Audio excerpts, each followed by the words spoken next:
Idea ऐसा move कर रहा है कि बुद्ध ने कहा कि हम अपने संग में स्त्रियों को नहीं आने देंगे। कहा ना पहले। आनंद ने कहा क्यों? अरे बोले यार हर बात समझाई नहीं जाती और तुम समझ ना पाओगे, नहीं आने देंगे। उनकी मौसी ने कहा कि बेटा ऐसा ना करो, हम लोग को बुला लो संग में। उस पे उन्होंने औरतों को परमिशन दे दी। अब जब दे दी तो बुद्ध ने कहा कि मेरा धम्म 1000 साल चलता, अब चूंकि स्त्रियां आ गई हैं तो सिर्फ 500 साल चले। इसकी वजह स्त्रियों से नफरत नहीं है, ईर्ष्या नहीं है, इसकी वजह उनकी शक्ति है। इसीलिए भारत की संस्कृति ने उसको आदि शक्ति कहा। 16 साल 15 साल जब मेंस्ट्रुएशन लड़की में शुरू होता है तो उसके अंदर एग जो होते पैदा होते हैं वो जिंदा होते हैं, वो पुरुष को खींचते हैं अपनी तरफ। नाहक में तुम ऐसे पलट के नहीं देखते, धरती तुम्हें अपनी तरफ खींचती है, तुम कहते हो ग्रेविटेशन खींच रहा, फोर्स को मानते हो ना। तो जब तुम स्त्री को पलट के देख रहे हो तो वहां भी तो कोई ग्रेविटेशन होगा। तो बुद्ध ने यह बात कही नहीं। जब इस्लाम आया तब उसने कहा कि औरतें मस्जिद में नहीं आई, मतलब जहां मेल नमाज पढ़ेंगे औरतें अलग जगह पढ़ेंगी। अब देखो आइडिया ट्रेवल किया कि नहीं ट्रेवल किया? जो काम बुद्ध ने नहीं कर पाए किसी भी दबाव में, वो काम इस्लाम ने किया। अब नया नया जो आदमी ध्यान करने जा रहा है, 2 दिन हुआ ध्यान करते हुए, पायल की आवाज आई, ध्यान कर रहा है, उसने एक आंख खोल के देख लिया फिर बंद किया, तो ध्यान टूटा कि नहीं टूटा? टूटा ना। तो मुसलमान लड़के कहते हैं कि हिंदू लड़की से शादी करने में जन्नत मिलती, और हिंदू लड़का कहता है कि मुस्लिम लड़की से शादी करके किसी को जन्नत मिली है। वो चाहे हिंदू हो चाहे मुसलमान, लड़कियों ने जिंदगी नर्क बना दी आदमी की।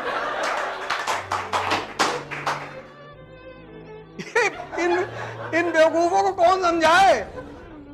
उल्टा सीधा कॉन्सेप्ट दे रहे हैं, उल्टा सीधा। और अगर तुम उस कॉन्सेप्ट, अच्छा वो नरक बनाई क्यों?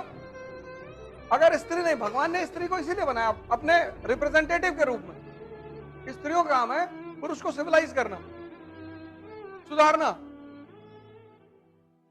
और 25 साल तक मां के हाथ का बना खाना खाया, मां ने खाना दिया, लौकी बना के 3 दिन उठा फेंक दिया थाली, डेली डेली लौकी दे रहे हो, दिमाग खराब है तुम्हारा। वो बेचारी मां जाए, अच्छा बताओ क्या खाओ, फिर गई दोबारा बना के लाई, बोली लिए खा लो। अब 25 साल आदत खराब हो गई, 26 साल में शादी हो गई, पत्नी आई, फिर फेंक दिया थाली, फिर वो कूद के बैठ गई, सीने लगी आराम ना, मर मर के खाना बना, बदतमीज खाना फेंक रहा। तो एक स्त्री बिगाड़ती है और दूसरी बनाती है। होटल रेस्टोरेंट वगैरह में देखो, लड़का का लड़की के साथ बैठ के कुछ खा रहा है, बड़ा डिसेंसी से खाएगा, एकदम काट वाट के चाकू वाकू, अकेले खा रहा तो पूरा हाथ में लपेट के डाल। तुमने इन सब चीजों में, ये सब हुआ तुम्हारे भी सामने, तुमने गौर नहीं किया। मेरी आदत है, मैं देखता रहता हूं, मुझे मजा आता है। आम आदमी का जीवन देखो, एक बीवी है, वो भी टॉर्चर करती रहती है, वो भी उसी की वजह से करती है, उसकी गलती की वजह से। वरना स्त्रियां किसी को टॉर्चर नहीं करती, करती नहीं, हमारी भी है, करती नहीं, कहती नहीं कुछ, कभी कभार कह देती है, ऐसा भी नहीं, ऐसा थोड़ी है।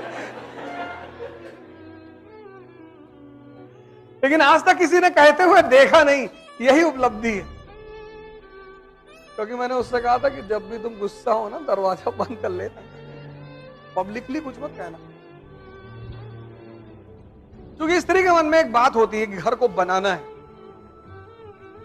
कोरोना में भाई साहब पैसा था ही नहीं मेरे पास, 1.5 करोड़ की EMI देनी थी, तो बचा के रखी थी। ये कितना चाहिए? अरे मैंने कहा तुमसे ना हो, बोली बताओ। और सोचो 1 साल पूरा कोरोना, पूरा बंद था सब कुछ, औरतें पैसा मार लेती हैं, ठीक है, तुम्हारी जेब से निकाल लेंगी और ले लेंगी, 700 रुपया कर्जा लेंगी, देंगी, वो 700 साल तक चलता रहेगा। ये सब उनके फीचर हैं। तुम कहोगे वो 2000 रुपया वहां तुम्हारा बच गया था, हाँ तो वो बच गया था ना, उधार थोड़ी वापस किए थे तुम। महाजन के ब्याज से ज्यादा खतरनाक है औरतों का ब्याज, लेकिन वो बचा के रखती है, सेव करती, नहीं परेशान करती। औरतें करती ही नहीं, अगर कर रही हैं तो कहीं ना कहीं उस आदमी की भी गलती होगी, और अपवाद सभी जगह है। तुम अभी किसी को कुछ नहीं समझाओगे, कुछ नहीं बताओगे कि शिव का मतलब क्या होता है और आदमी को शिव जैसा होना चाहिए, नहीं तो औरतें उसकी भाग जाएंगी। भाग ही रही हैं आज औरतें, क्यों ना भागे, क्यों नहीं भागे?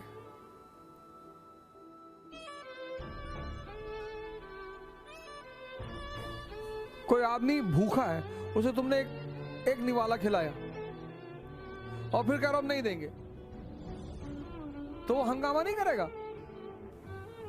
औरतें कभी गलत नहीं होती, 3 तरह की होती, या तो वो चंद्रमुखी होती, या तो सूर्यमुखी थोड़ा सा गर्म रहेंगी, होश में रहना, पटक के मारेंगे, और या फिर वो ज्वालामुखी होती। आइडियल मत बनो, आइडियल मत बनो, ताकतवर बनो, रिस्पेक्ट करो औरतों की। If you can not respect women, you don't have the right and eligibility to be called as a male, then फिर तो मैं आपकी सपोर्ट बिल्कुल नहीं करूंगा, एकदम नहीं करूंगा। पर आइडियल मत बनो यार, किसको दिखा रहे हो? औरतें समझ जाती कि बेवकूफ है, पागल है ही।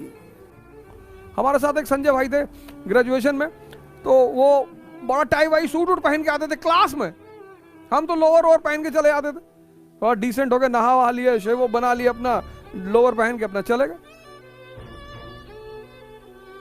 एक दिन हम बैठे थे छात्र संघ पे, तो फिलॉसफी की क्लास थी, तो हमारे साथ एक साहब बैठे थे, उन्होंने कहा भाई संजय बड़ा हीरो बन के आया। हमने कहा वो मजा ले। तो I entered into class, he was sitting with the girls in the row. I said to him कि संजय सिगरेट? हाँ। अरे मैंने कहा भरी हुई ले ले। And then the professor also entered, हम जाके बैठ गए। For the next 45 minutes he was staring at me. When the class was over, he rushed towards me, दौड़ा मेरी तरफ, कॉलर पकड़ लिया, दिमाग खराब हो तो जाओ, पागल हो तुम, और बात मत करना मुझसे। अबे मैंने कहा क्या हुआ? कहते वो शालिनी देख रही थी, तुम कह रहे तो कि भरी हुई है। हमने कहा शालिनी कौन सी तुम्हारी माँ है जो तुम इतना डर रहे हो उससे? वो बंदा मुझसे 3-4 साल बोला ही नहीं, बात ही नहीं किया, बात ही नहीं किया भाई साहब, इतनी बड़ी दुश्मनी हो गई। फिर मैं उसे शादी का कार्ड देना गया, अवध वेड्स शालिनी।